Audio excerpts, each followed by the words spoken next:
in the city. Even the setting sun offers no relief as a blistering heat wave makes life unbearable. Millions of people head indoors to crank up the AC. For you, cool comfort is just an elevator ride away. But then, the entire city plunges into darkness. It's a major blackout. And now you are trapped inside that elevator. Stuck in here. Stuck in an elevator. Keep pushing this button. I will push it over and over again. It's enough to make anyone freak out. Send somebody here who can get us out of this. I'm freaking out. I'm going to start hyperventilating any second. So what would you do if you were stuck in a hot, stuffy elevator? I need to get off this elevator. I'm really claustrophobic. Do you A, pry open the elevator doors and slip out? B, pop the top hatch open to let some air in? Or C, sit down, try to relax, and wait for help to arrive? Of course, a citywide blackout means you might be there a long time. During heat waves, people get very uncomfortable with the very hot temperatures. So most people do, if they have them, turn on the air conditioners. And that will eventually put a drain on the electrical grid and possibly cause a blackout as the grid becomes overtaxed with the usage. There's different types of power outages. One type would be equipment failure or some sort of mechanical failure, your poles, your wires, transformers, things like that.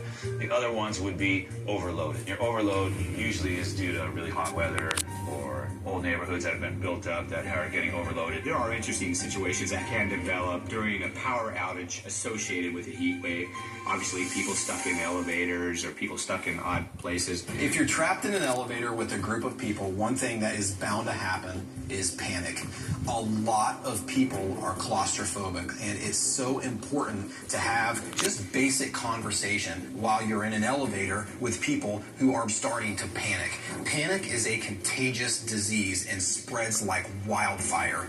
One sure way to make being trapped in an elevator worse is to have people starting to panic. The way people tend to respond in confined spaces like a failed elevator in a power outage is that most of the time the natural fight or flight instincts take over. People feel very anxious, their heart rate goes up, their blood pressure goes up, their pupils dilate.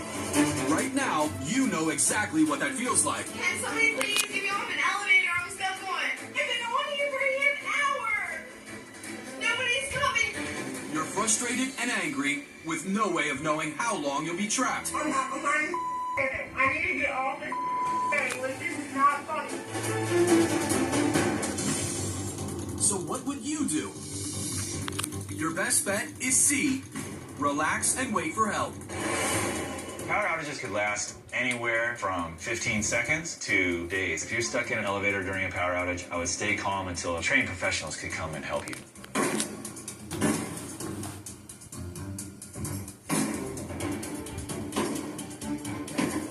Overheated, you're trapped, you don't have water, you don't have fluid. In those conditions, the best thing to do is to not panic, because panic leads to more energy exposure, and that ultimately causes greater heat production. And then reach for that phone in the elevator if it exists and immediately call for help. Hello? Hello? Hello?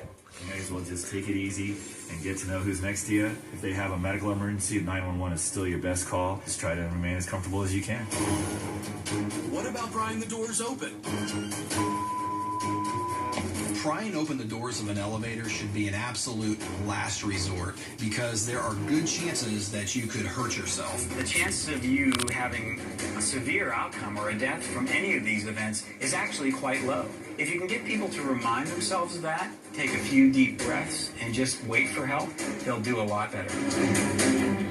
As for the overhead hatches, wouldn't they provide air or even an escape in these situations? Some people may think that being trapped in an elevator means that you have a limited supply of oxygen, and that is just not the case. Elevators are not airtight sealed boxes. They are actually fairly well ventilated, and you're going to have plenty of oxygen, all that you need to survive. Even if you can get the hatch open in an elevator to climb out the top, it is a horrible idea. The only option, once hands on top of an elevator is to climb the steel metal cables, which is going to be very hard to do, not to mention that it would tear up your hands. And then what? Once you get to the top, try to pry open an upper floor with your feet. It is just an impossible task reserved for blockbuster movies only. If this scenario should happen to you, relax and call for help. Eventually, help will arrive or the power will come back on. Don't try to open the overhead hatch.